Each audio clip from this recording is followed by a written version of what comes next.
Listen, I do want to kind of go off script for just a second.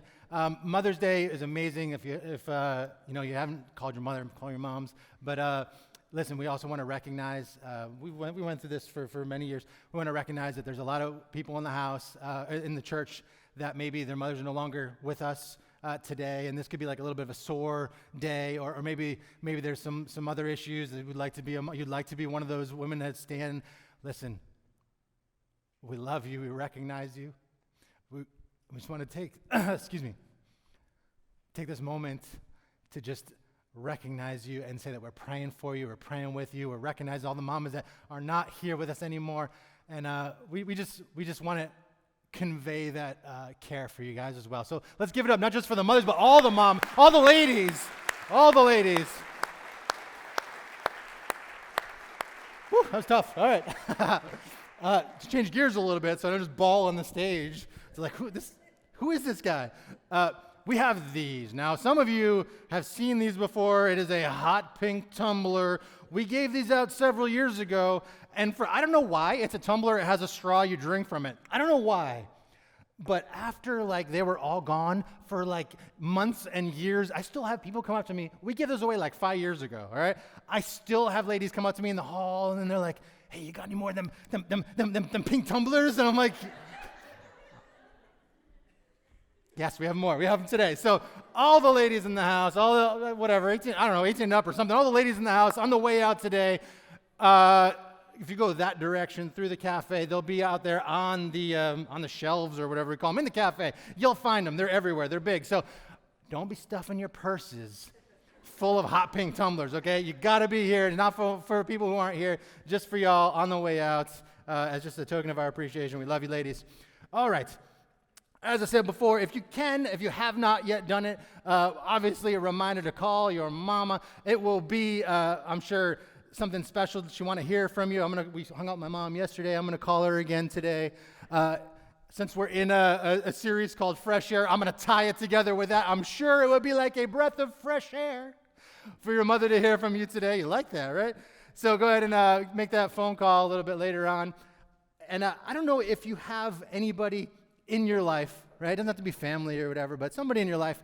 It could be a friend. It could be somebody that you don't even see that often, but somebody who's when you get together with them or you talk to them, maybe on the phone, maybe you just hear from them for the first time in a while, and you kind of walk away from that conversation and you're feel refreshed, right? Hopefully there's somebody in your life that when you get together or when you talk to them, communicate with them, you can walk away, or you do walk away feeling refreshed. And I have maybe a couple in my life like that.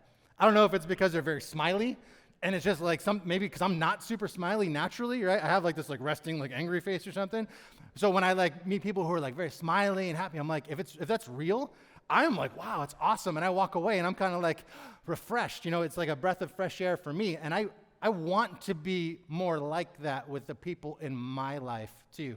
Not because I'm naturally this or that, but because I want to almost be yielded to God and be God, that you would change me a little bit and use me to be like that breath of fresh air in people's lives, right? So that can maybe be a prayer for all of us, that we can be more like that. Paul, from the Bible, had somebody in his life like that, and it's in 2 Timothy 1:16, and it says this: may the Lord bless, who's got the pronunciation out there, huh? Onesiphorus. All right, we're going with Onesiphorus. I checked it in the Greek. It was Onesiphorus. So that's what we're going with. May the Lord bless Onesiphorus and all his family, because he visited me and encouraged me often. His visits revived me like a breath of fresh air. Right? Can you imagine the guy who wrote pretty much most of the New Testament puts in the New Testament somewhere that this guy in particular with the really impossible name, this person and this guy was like a breath of fresh air to the person who wrote the majority of the New Testament. Isn't that awesome? That's awesome. So praying, one, that God would use us to be like that in other people's lives, but, in our lives as well, right? So there's this place, I want to do a little bit of a test here. There's a place on earth called the doldrums. Have you ever heard of the doldrums before? I was asking people, prepping for the message, I'm you know what the doldrums are? Have you ever heard of the doldrums? And they're yeah. I don't know if I've ever heard somebody say that word before, but it means the blues, right? I'm in the doldrums. It's yeah, that is what it means. I don't think I've ever actually heard somebody like, well, Randy, like, I'm in the doldrums or whatever, right? Like, I just haven't. The doldrums is not really a word that gets used a lot in modern life, but a lot of us know what it means. It means, yeah, to be like in the blues or something. I have the blues, I'm in the doldrums. Well, stuck in the doldrums, it actually comes from a real place. I don't know if you guys knew that. I didn't know that until recently. The doldrums is a real place on Earth. It's actually down by the equator. And I believe it's like 5 degrees north and 5 degrees south of the equator. So it's like this band around the equator where the winds, right, the trade winds, it's like some are going this direction, some are going that direction, and they kind of catch each other in that place called the doldrums, and they cancel each other out. So there's typically not a lot of wind there, and it's actually famous. That's why we have the word doldrums. It's famous for being a place where sailors back in the day, right, would sometimes get stuck for a prolonged period of time because there was no wind for their sails to carry them out.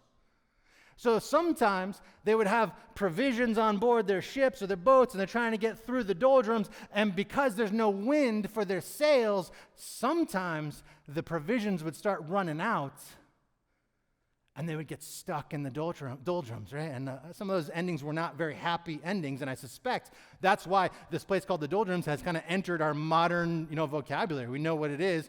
Most of us don't realize it's an actual place, but it's an actual place where people would get stuck, and they would need a breath of fresh air, fresh wind to get into their sails to help get them out. The doldrums.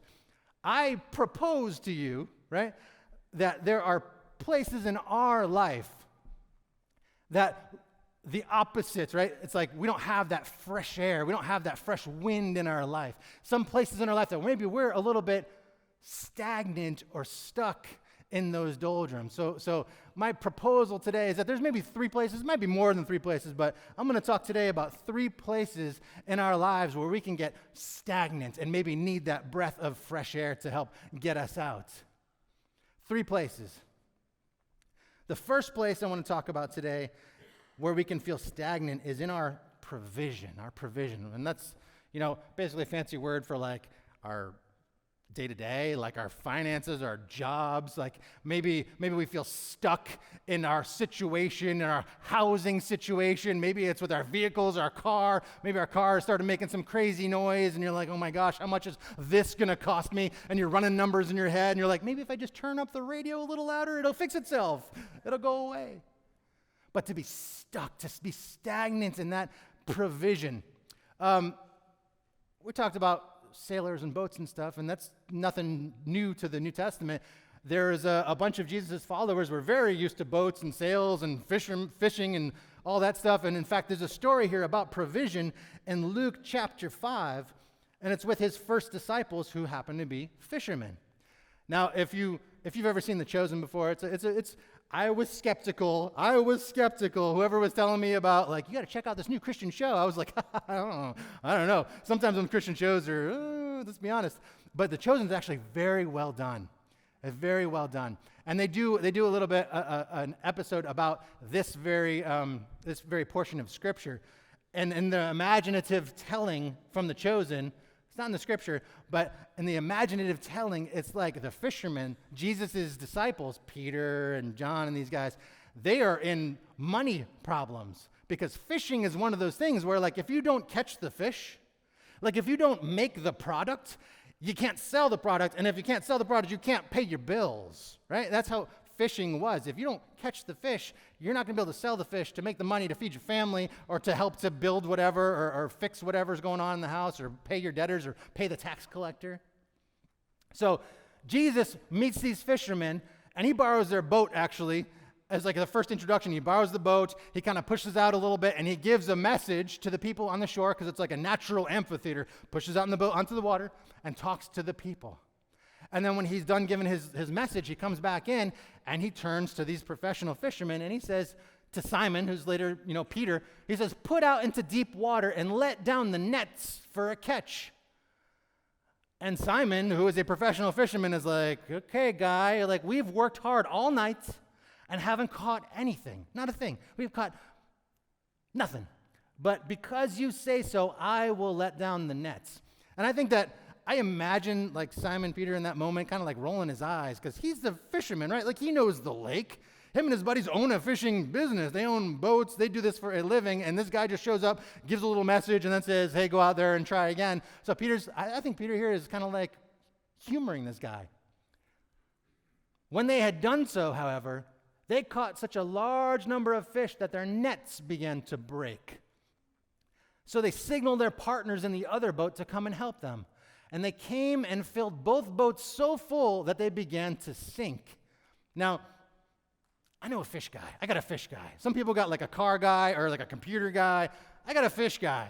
It sounds really weird, but it's true. He actually works on staff here. He's from Alaska, and he just knows a lot about fish. So if you're like, hey, bro, how much does a king salmon weigh? He'll be like 65 pounds. He actually will. He told me 65 pounds. That's how I know. Right? So we were talking about, fish and fishing and stuff, and we looked up the average size of fish where these guys were fishing. And actually, even the size of that boat. Later on in the Gospel of John, there's a point where they talk about being on the boat again, fishing, and they name off like 7 people who were on that boat. Okay? This is not a small boat. This is not a canoe. This is a decent-sized boat. And the fish in that area are not big fish. They're like a pound and a half or something. And that's like kind of like on the big side of the fish that are there. So how many fish do you need to catch in a net to start breaking the net, to start sinking a boat that can handle 7 at least people, plus all their fish and stuff? So much so that the other boat comes over and both those boats are both sinking because of the weight of fish. So when Simon Peter sees it, of course, this is his natural reaction. He freaks out. He just shouts, he's like, go away from me, Lord. Like, I can't do this. I don't know what is happening right now, but I am a sinful man. I can't be around you. Whatever's going on right now, I'm not worthy of it. For he and all his companions were mildly surprised at the amount of fish. No. They were astonished at the catch of fish they had taken, and so were James and John, the sons of Zebedee, Simon's partners, all of whom, the gospel goes on to say, left their lives behind and followed Jesus because that had such a lasting impression on them. That is the power of God to be able to reach all the way down into our finances, into our provision, into our bills, into our paying for diapers and worrying about retirement and all these things that we love to worry about. But God has the power. God has the power to reach even into those places. Our day-to-day lives, our jobs, our finances, our jobs are driving us crazy. Maybe some of you are like, man, I don't know what I'm going to do. This place is killing me. You don't think God knows that? Man, this place is eating me alive. I have no work-home balance. All I do is work all the time, and it's killing me. Heat and oil at the beginning of the season was like $2.39 a gallon. It is $6 almost a gallon right now. This is killing us. We feel stuck in this area of our provision, some of us, and we need that fresh air from God. You see, God says that He knows the number of hairs on all of our heads. And if you're like me, maybe the hairs on your arms. But we got to take Him at His word for it. If this is a God that's that powerful, that knows the number on you, it can just be like 790 or whatever hairs on your arm, I guess. But if you're dealing with that kind of God, with that kind of power, when all the worries of life upon us are like a flood, this same guy, this same God, Jesus, teaches us to pray something so simple. He says, give us today. He teaches us to pray. This is in the Lord's Prayer. Give us this day, give us today our daily bread, we're supposed to ask God. And I want to be like, God, I got so many more worries than just about today. I'm worried about the heat and oil. I'm worried about the cost of electricity. I'm worried about the 10% inflation. I'm worried about the cost of this and that and the other thing and retirements and our kids going to school and what are we going to do with our housing and our mortgage maybe is upside down if the market falls apart. And God, I'm worried about all this stuff and maybe all those things are valid. But there's something about Jesus. There's something about this today, this daily walk with Jesus where we're able to keep our eyes on him in the daily, to be present. It's almost like the cell phone thing, right? It's like if we're always on our phones and our family's all around and we're always on our phones, it's like we're not present with our family. We might be there physically, but are we really there with them?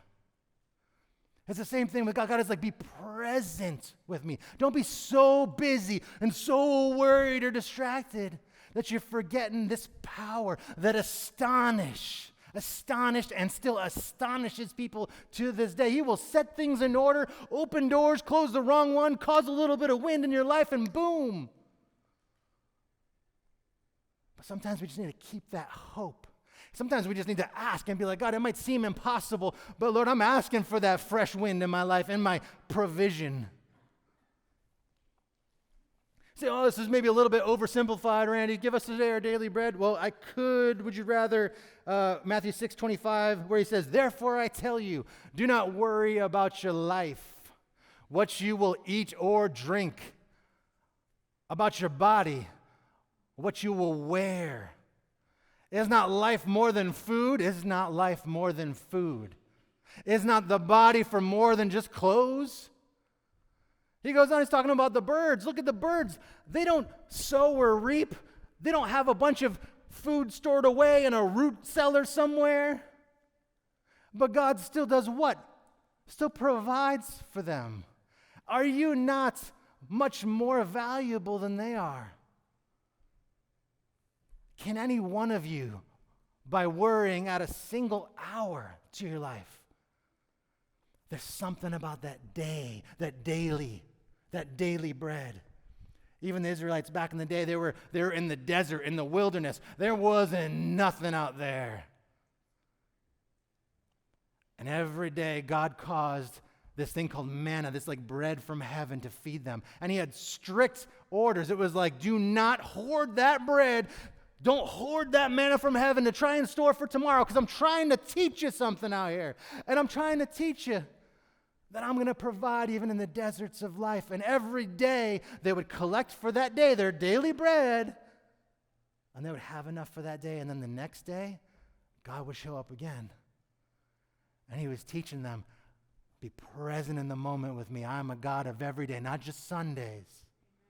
I'm a God of every day. Right? Can any of us, by worrying, add a single day to our life? The second place that maybe we need a breath of fresh air, where maybe we get a little bit stagnant, is in our condition. So the first one was in our provision. The second one's in our condition. And I'll just kind of introduce this by reading the scripture here. John 5. Inside the city, near this place called the Sheep Gate, I have no idea where that is, was the pool of Bethesda. I don't know, a little trivia. Beth in Hebrew is always house. So if you ever see Beth, like Bethel is like house of God. Bethlehem is actually house of bread. And this place is Bethesda, which means house of kindness. In this place, there was a pool, and there's some porches around this pool. And who was on those porches but crowds of sick people, blind, lame, or paralyzed, and they're all laying on the porches.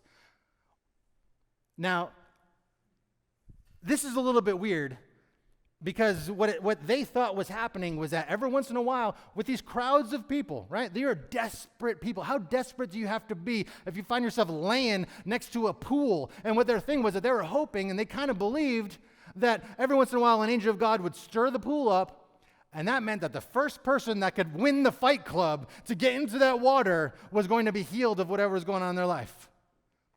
So they waited. They were that desperate in their condition that they waited for that water to bubble a little bit. And then the paralyzed, the lame, and the blind, basically it was like, whoever makes it first, I don't care. I've been here 25 years. Get out of my way. You've only been here 5 years. Maybe they're desperate and screaming for somebody to help them. They see the water bubbling. Help me, please. I've been here 40 years. Help me, God. Free me from my condition. It's actually interesting, because it seems like that was just a superstition, right?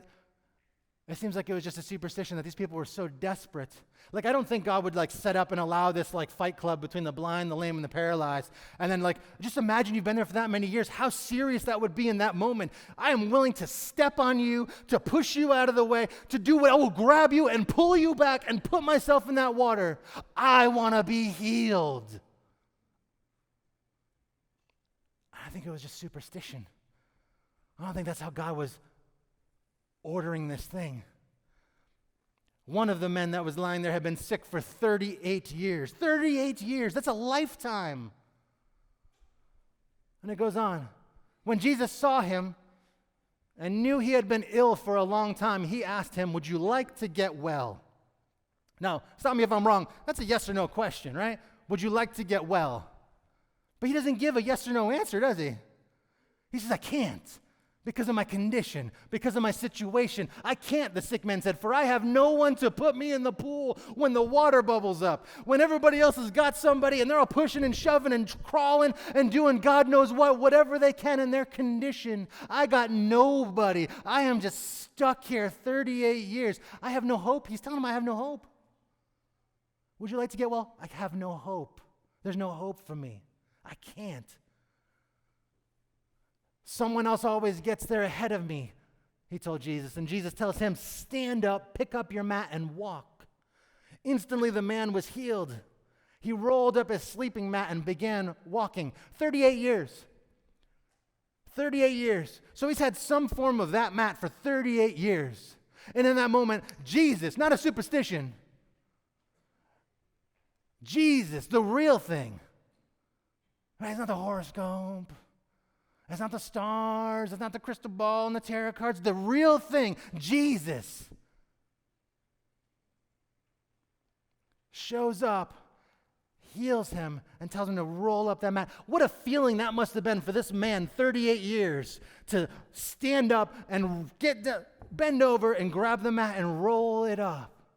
It's like being stuck in a wheelchair your whole life, and somebody heals you. Jesus heals you, and you stand up from that chair, close that thing, and kick that sucker over.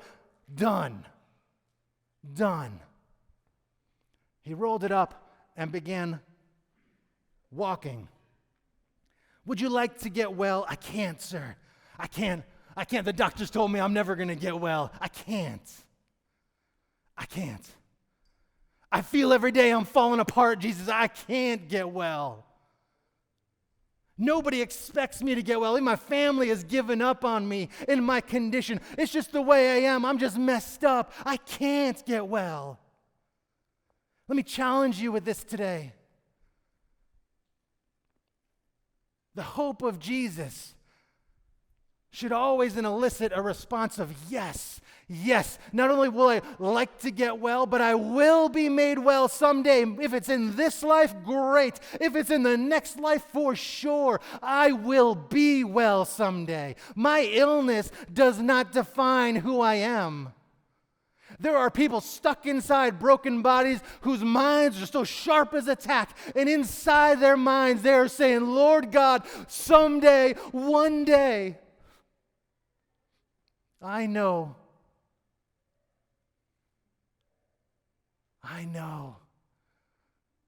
I believe. I trust you, God." I think the way to get some fresh air into that stagnant place in our condition is to do what Romans 12:2 says. 12:1 and 2. Paul says this. He says, "Therefore I urge you, brothers and sisters, in view of God's mercy, to offer your bodies as a living sacrifice, but only if they're in good condition. Only if they're perfect. God don't want any of them bodies that's kind of wounded or lame, or lame and blind and paralyzed." Is that what it says? That's not what it says. It says, however you are, whatever your condition, whatever our condition, offer that body as a living sacrifice to God and say, "This is what I got, God. I am yours, Lord. Do what you will with me, God." And it goes on. It says this, very important. Don't conform to the pattern of this world. Don't conform to the thinking of this world. We are set apart from that. The world thinks that once it's over, your eyes are closed, they're closed forever, and there's nothing left. Be transformed by the renewing of your mind. Don't think like them. Think and grab onto that hope. Even if we can't see Jesus right now in front of our eyes, we have to trust the scripture when it says that the anchor goes through the curtain, right? It goes through what we can't see, and we are anchored in that foundation of Christ. So my hope, the renewed mind, isn't thinking, oh, I'm like this. I guess I'm just waiting for that angel to do that thing or whatever. I can't. But our renewed mind says, Lord, I'm willing, God. Yes, and if it's in this life, yes, and if it's in the next life, for sure. That's the great hope of Jesus. That's what sets us apart from the world. Can you imagine how many people out there that don't know God that need to hear this message in their heart because they are struggling in a body of brokenness? That's why the gospel is such good news. That's the fresh air solution, being transformed by the renewing of our mind. The third place that we can be stagnant and need a little breath of fresh air from God is actually very closely connected with that last one, because remember, it's like the guy is paralyzed and Jesus heals him and he stands up and he rolls up his mat and begins to walk, and he's like carrying his mat away, and he's been stuck in prison on that mat for 38 years. Well, the third place that we need to get maybe that little bit of fresh air in our stagnant area of religion. Anybody stuck in this pattern of religion? Stuck in this like sit, kneel, stand, sit, kneel, stand, sit, kneel, stand. I missed one. Oh my God, I'm in trouble. Somebody saw me miss that stand. I sat when I should have kneeled or whatever. Anybody ever been there? I've been there. I was like, I don't even know what's going on right now. I'm just going like this. Like, I don't know. Anybody ever like been on the you're like on the spot to pray and you're like, I have no idea how to pray. Like, is it like Lord, I beseecheth thee in thine presence and your astonishing power to visiteth us in our abode. Like, is that what I'm supposed to do? Have you ever felt like that's what you're supposed to do? Because it's funny, because the prayer that Jesus teaches his disciples, who are a bunch of fishermen, they're not professional, like, I don't know, believers or something. It's a very simple prayer. Give us this day our daily bread, you, God. I don't need to be this like archaic formula. Oh, you missed the thine. I guess that doesn't God's up there in heaven who's like, oh man, I tried, but you stank at this. I'm sorry.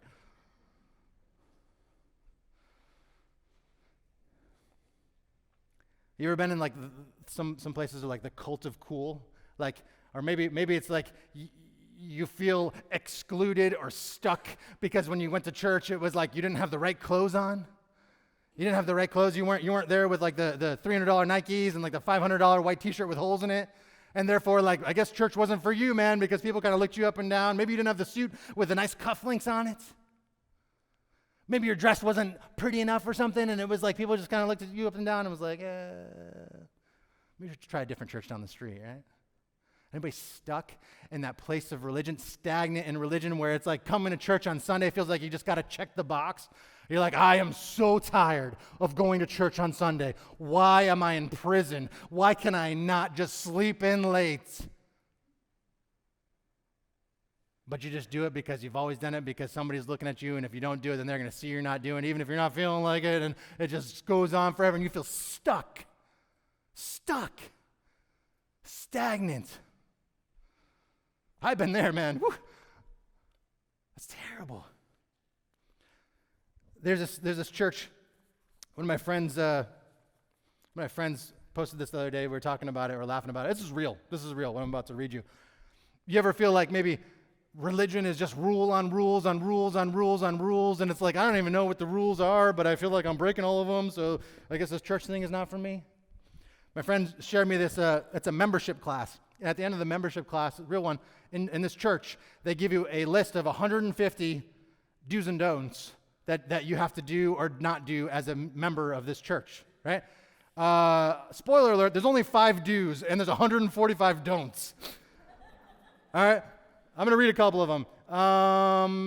Number 1, it's a do. You will be required to attend every service, and if you miss it, you will have to come to the church after hours to watch the recording in the church. You will be required to smile on command. This is called keeping your happy face. After each service, you will be required to clean the church on a rotational basis. On Mother's Day, yeah, on Mother's Day too. Okay, that's the do's. Let's go with the don'ts. Don't drink alcohol. Don't cook with alcohol. Don't eat at places that serve alcohol. Don't drink root beer. Or ginger ale. It's got the word ale in it. Don't associate willingly with those that use tobacco. Don't watch movies. Don't watch videos in your cars. I don't know what that means. Don't enter a movie theater unless you have approval. Don't read newspapers. Yeah. Don't read newspapers, not even the headlines. Don't listen to the radio. Don't read or handle magazines.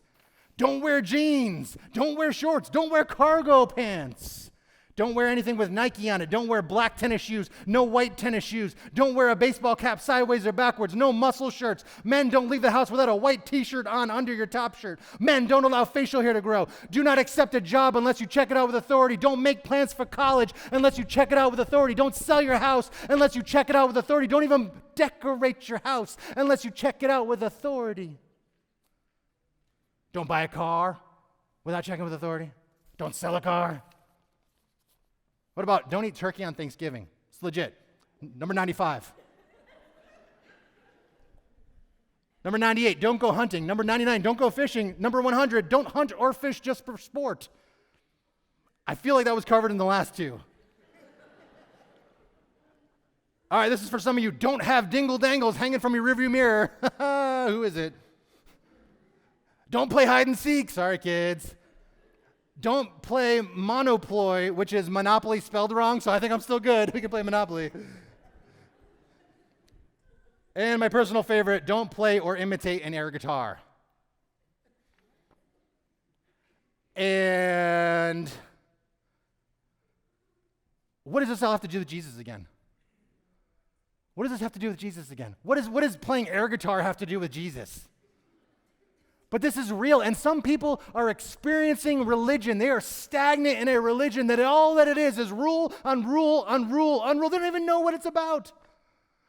They go to church and they just fear that somebody's going to find out that they were playing ping pong on the weekend. And I know that's like kind of a joke, but this is so sad for people that live in that cult.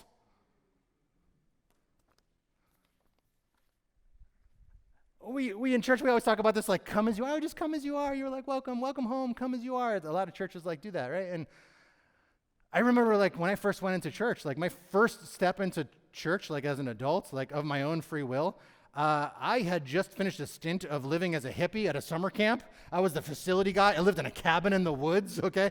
My beard was like to here. I made my own tie-dye t-shirts and smoked weed out of an axe handle that I made myself, okay? All right?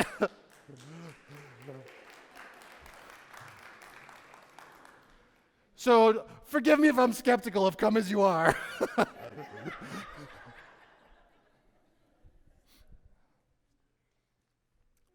And that's funny, but it's so sad because there's so many people that won't even set foot into church because they feel like they don't measure up, they don't have it all together, they're not perfect enough, good enough, they're not wearing the right thing, they don't follow the right rules.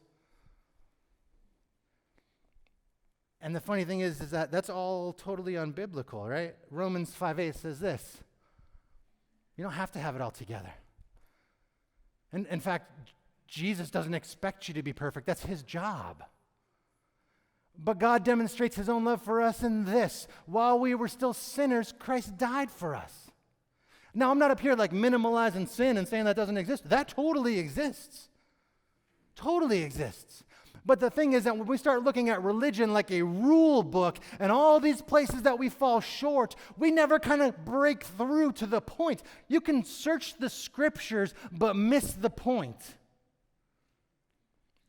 And when I was out there in the woods doing God knows what I was doing,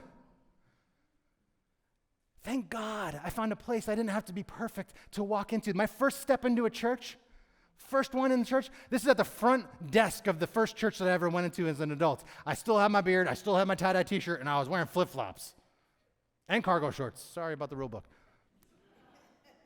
And I walked into this place, and at the front desk, the first guy that I saw had a giant Kool-Aid pink mohawk. And the first woman that I saw had a bone through her nose. And I felt right at home. I was like, this is great.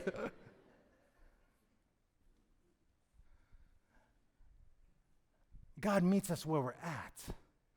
It's not like having a mohawk is like sin or something. But God meets us where we're at, wherever that we're at. And if we get focused on this like rule book or whatever, we're missing the point. And the point is Jesus. When we spend time with Jesus, when we focus on Jesus, when we learn to fall in love with Jesus, Scripture says God is love. Jesus. When you spend that kind of time and you start to know the Lord like that, the Lord starts to do the transforming in our hearts for us. If we start looking at a rule book, it's a rule book, and I'm not doing this right, so I can't go to God, and I missed that one, so I can't go to God, and I feel bad about myself, and I can't go to God. That's the opposite. We're actually avoiding God because we're like convicted of our sin. We need to go to Jesus with our full boat of whatever and say, Lord, that you would transform me, that you would blow that fresh air into my heart in the stagnant places, whether it's provision, whether it's my finances, whether it's condition, whether it's my health, or whether it's religion. My religion, that you would breathe that fresh air anywhere that I've become stagnant.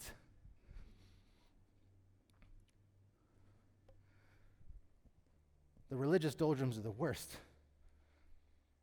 And Matthew 7 says this. Jesus says this to him. I'm just going to read the end. Lord, Lord, didn't we prophesy in your name? Didn't we drive out demons in your name? Didn't we perform many miracles in your name? Didn't I emphatically condemn sin in your name? Some of those people, Jesus is going to tell them plainly, I never knew you. Depart from me, I never knew you. Like those religious leaders of the day back then when the guy rolls up his mat and they're giving him a hard time for having his mat rolled up. And they're like, that's work. This is the Sabbath and that's work. You are breaking the law. They were missing the point. And I think Jesus to people like that is going to be like, I never knew you. To the rule book people that is like, unless you can, I don't know, you gotta cross this big old like moat or whatever. And unless you can make it across the rule book moat, I can't hang out with you. You still smoking cigarettes? You still drinking root beer?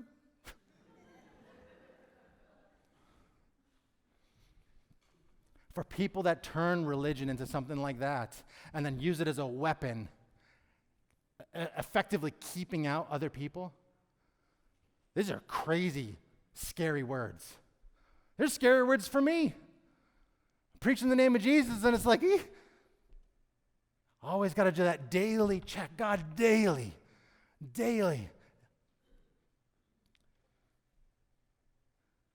For us, it can't be just a Sunday experience. It can't be. Jesus can't just be contained to a Sunday. He's God. He created every day.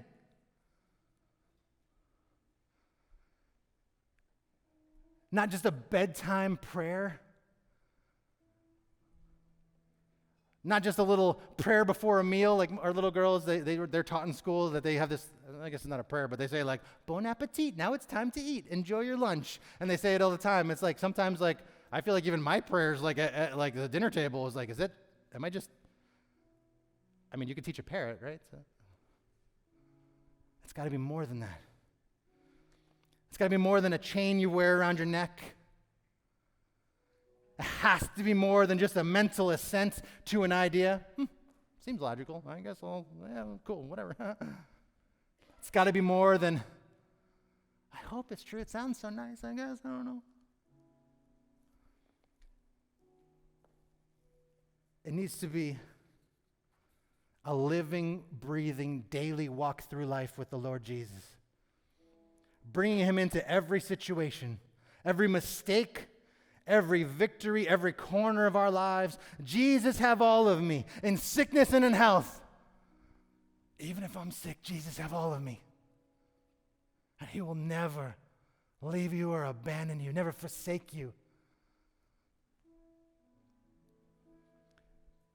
I believe today we have a choice, as I'm going to invite the worship team up here. I believe that we have a choice to allow Jesus into these places where we've maybe become stagnant. Do you want to be made well? You can't fix me, I'm broken. Do you want to be made well?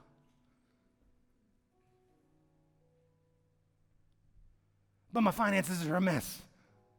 Do you want to be made well? But I've been so wounded by the church and by the religion. But do you want to be made well? Because I believe today we have a choice, and we can say yes to Jesus. Yes to that breath of fresh air in our lives. Joe, watch this. Hi. How you doing? Come on out. It's cool.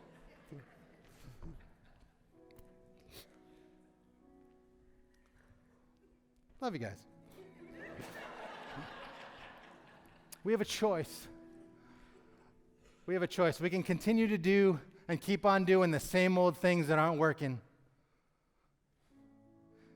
We can keep on looking in other places to solutions to problems that only God can fix.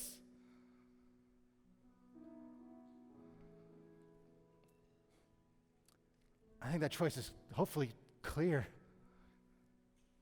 But will you choose that today? So every week of this series, of which I'm doing the first week, it's called Fresh Air. We're going to do this like fresh air principle, right? So it's 4 weeks of the series. So fresh air principle number 1, first and foremost, is to fall in love with Jesus. And love is such a tricky word because some of us honestly have been taught that it actually means a bunch of other things that it doesn't mean. Like I was saying, it could be, we were taught that lust is love, and that's as high as love gets, is lust. We're taught maybe that love is manipulative, conditional, fake. We're taught that we're not worthy to be loved.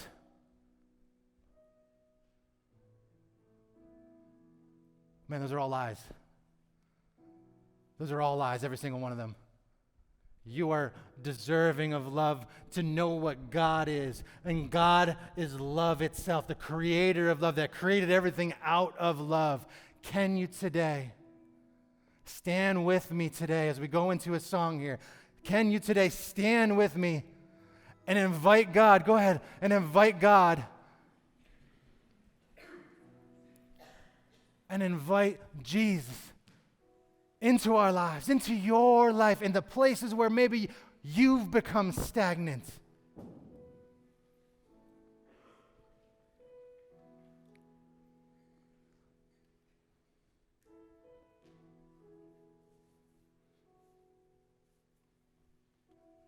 Lord, that you would breathe your fresh air into places where we need you, God. That you know, Lord, your Spirit's in this place. Some people don't even know what that means. God, your Spirit's in this place, God. That you would speak to us, God, in a way that our minds can't speak to us, in a way that our bodies can't. Maybe we can't even control. Lord, that you would speak to us, God, in this time, God. As we spend a couple of moments inviting you to breathe that fresh air into our life.